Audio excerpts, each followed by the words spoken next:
Hey guys, what's up? It's Dartron here, and this video is going to be a little bit different today because I'm going to be answering some questions that you guys and girls have actually been asking pretty much throughout the year. A couple will be kind of more recent, but we're just going to jump straight on into it with the biggest question I get asked almost every day, and that is, where is Digimobs Season 2? Now, I wish I could give a straight-up answer, like a date when it will be coming, because it is coming. Now, a lot of people seem to think I've completely given up on it, but I haven't. Now, the reason it actually hasn't been uploaded yet, or I haven't even started it yet, is because I am waiting for certain updates to the mod. Now, when we did the first season, we pretty much covered everything within the mod. Which is quite a lot. We did 100 episodes, and that's why I'm waiting for this update, because I want new stuff that we can do, certain things that I'm hoping that are going to be added to help kind of propel a story, because if you've been watching Bleach mod, you notice I'm going with this whole really kind of scripted, to a point, machinima commentary hybrid, which is something I find really interesting and really fun to do. So that is what is happening with Digimobs. I am waiting for an update, but it is coming. I haven't forgotten about it. So that's what's happening with Digimobs. I am just waiting for this update. And when I know something, you guys will know something. I promise you.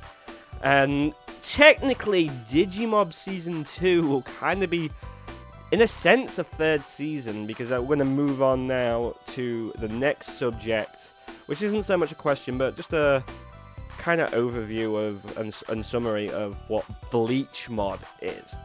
Now, Bleach mod is kind of something really different, I'd like to think, on YouTube, which is, it's a machinima commentary hybrid, as I mentioned earlier on, and I can't really talk about this on the show because I'm kind of in character on the show to an extent, and I don't like to break the fourth wall and stuff, but a lot of the stuff is really scripted, as you can probably tell if you've watched it, and it has those machinima cut scenes and all that sort of stuff. I love making that stuff. I really wish I could actually find the time to do an actual machinima. But Digimobs was kind of like Season 1, in a sense, even though that was completely Let's Play. Bleach mod carries on from that. Like, if you go back and watch the first episode, you notice that the beginning scene actually takes place more in Digimobs than Bleach mod, which I thought was a really interesting thing to do. So when we finish Bleach mod and move back to Digimobs Season 2, that'll actually be a continuation from the events in Bleach mod. Now, I'm not going to reveal any story stuff or anything like that, because I just don't want to do that. You guys will see when the show actually starts.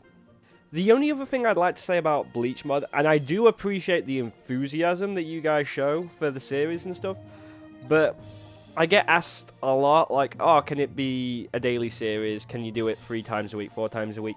Now, because of it being scripted, and things have to be built, and the machinima scenes have to be filmed and all that, it is basically impossible to make it a daily series. Now, I am sorry about that. It would be great if I could do that, but I'd burn myself out pretty quickly, and we wouldn't get very many episodes.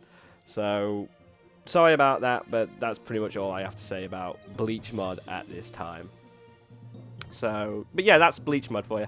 One other thing I actually want to talk about, which I completely forgot about, was the Digimobs server. Now, I know I went on and on about what I wanted to do with a server. I'm gonna do this like same principle as ripping off a band-aid. It's not happening. Currently, anyway, it's not happening. I'd still love to do it, but it's just that, like, I tried. I had a server kind of up here. It was only going to support, like, say 50 people, I think it was, at the time, because it's really hard to get sponsorships that way. Like, Beastnode were very nice to supply a server in the first place, which I'm hoping will still become some sort of Digimob server. But I wanted to run it really professionally and all that, and everything just kind of kept falling through, and it just became a massive pain, and the channel started kind of going through a difficult phase, and I had to concentrate on that. But hopefully one day we'll do it, but currently I have no plans to continue that. I'm sorry, I know a lot of people are looking forward to that. I believe there is currently a Digimob server available through the guys that actually made the mod, so definitely go check out the Minecraft forum post for Digimobs. I'm sure there's information there.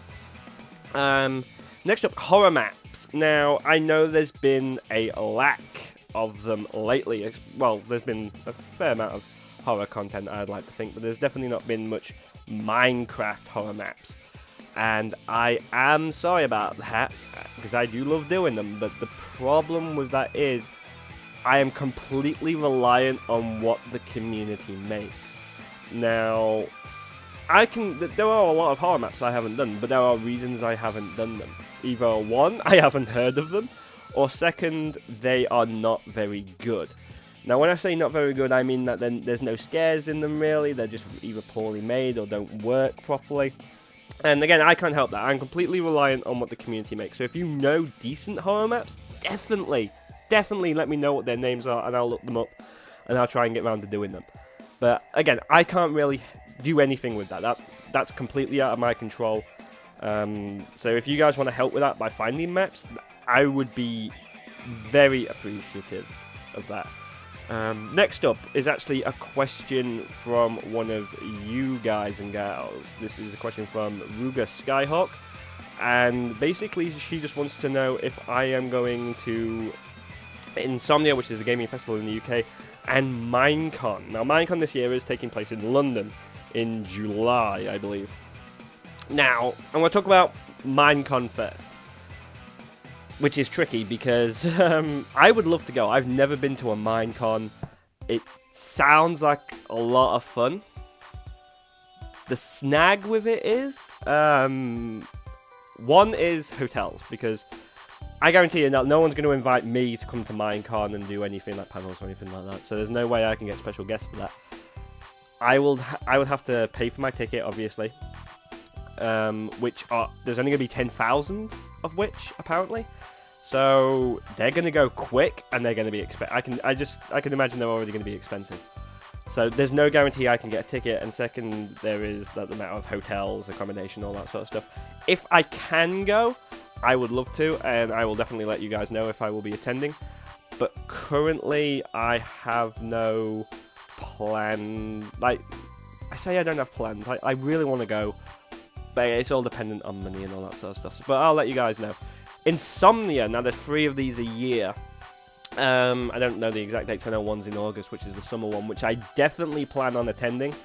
But again, even though I do panels and signings at Insomnia, which hopefully they'll let me do again because it's really good fun, and it's an amazing convention. I love Insomnia. It's run by Multiplay, who have been very nice to me over the last 2 years. May I add, they've definitely been very supportive of my channel and stuff. But again, it comes down to I have to pay for my own accommodation, which I am not a rich guy. YouTube does not really bring in the money for me like it does for some other people. I work a full-time job. I have to take time off. It's really hard for me to go to conventions, but I do try and go when I can. But I will definitely be attending the summer one way or another. But the other 2, which is one coming up soon, I believe, and one in the winter, I can't guarantee that I'll be going. I would love to, but again, there's no guarantees about that. So we're just going to have to wait and see. But I'll definitely be attending the summer one. But again, it's just accommodation is ridiculous. Like, hotel prices are... It's really hard to find a cheap hotel near the convention. Because the last one I went... Like, the last 2 I went to, actually, it was ridiculous prices. Like, I got a hotel that was a fair amount away from the convention center, and it was a ridiculous amount of money for the hotel, and it was a ridiculous amount of money to get from the hotel to the convention center each day. Like, it was, it's just ridiculous. That's all I'll say. But I definitely plan on going to at least the summer Insomnia, but I'll let you know about the other 2 if I can make it. Minecon, as I said, it all depends on money, and if I can actually get a ticket. So that sums that up.